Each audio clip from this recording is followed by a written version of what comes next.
大家好啊！去日本旅行，成日想問人哋可唔可以，但又驚講錯會好尷尬。唔使驚，今集我哋就用5分鐘時間，學識點樣有禮貌咁問人攞 permission， 同埋聽得明人哋點樣 say no。好似呢個情景咁，相信好多人都遇過啦。喺間鋪頭前舊啲嘢好靚，好想影相留念，但又唔知搵唔搵得。究竟用日文可以點樣有禮貌咁問呢？放心，今日一學完你就即刻識得講噶啦。OK， 我哋即刻有正題啦。首先學第一部分，點樣有禮貌咁問人可唔可以？學識咗之後就唔使再後呀呀，怕開口會失禮啦。好，第一個核心句式出場啊，就係將個動詞轉做 take care， 然後再加もいいですか。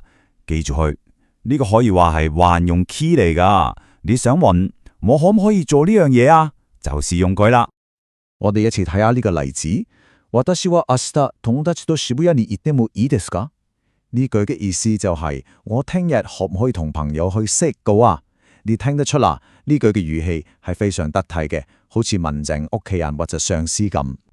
我哋一齊嚟拆解下佢。句入面嘅 C 就係我，明日是聽日，同朋友去畲谷就係同朋友去畲谷。而最關鍵嘅部分就係將動詞行く即係佢轉化做佢嘅聽勁行って，再夾上我哋頭先講嘅話能きもいいですか？咁樣一句緩順又有禮貌嘅文句就搞掂晒啦。呢度有個小 tips 要留意翻。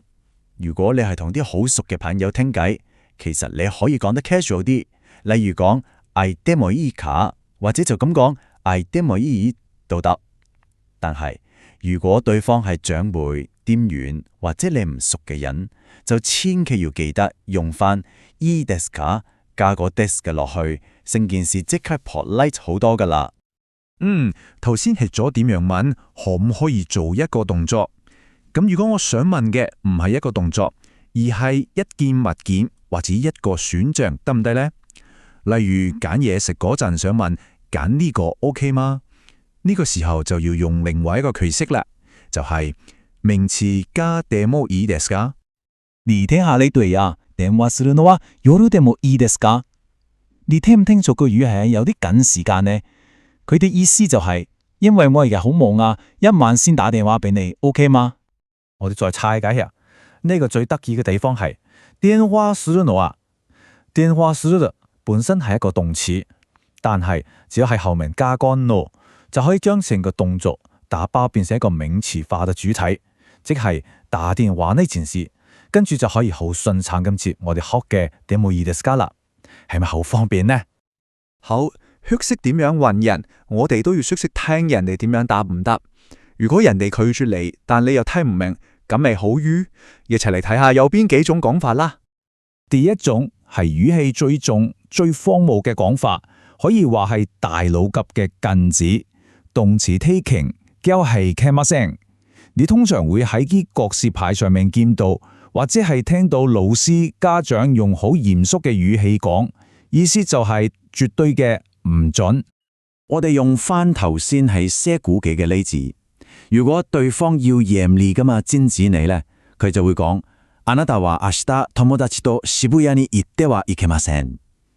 呢句嘅潛台詞就係你聽日唔准同朋友去畲谷，個語氣係非常堅定嘅。咁第二種呢，就係動詞て其加哈まです。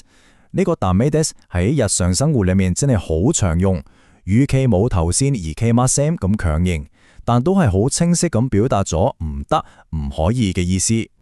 譬如話朋友之間關心你，佢會同你講あなたは毎日大量にお酒を飲んではダメです。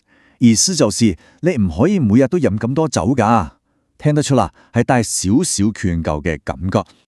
嚟到第三種，呢個就溫下好多啦。佢係用動詞嘅內傾再加でください。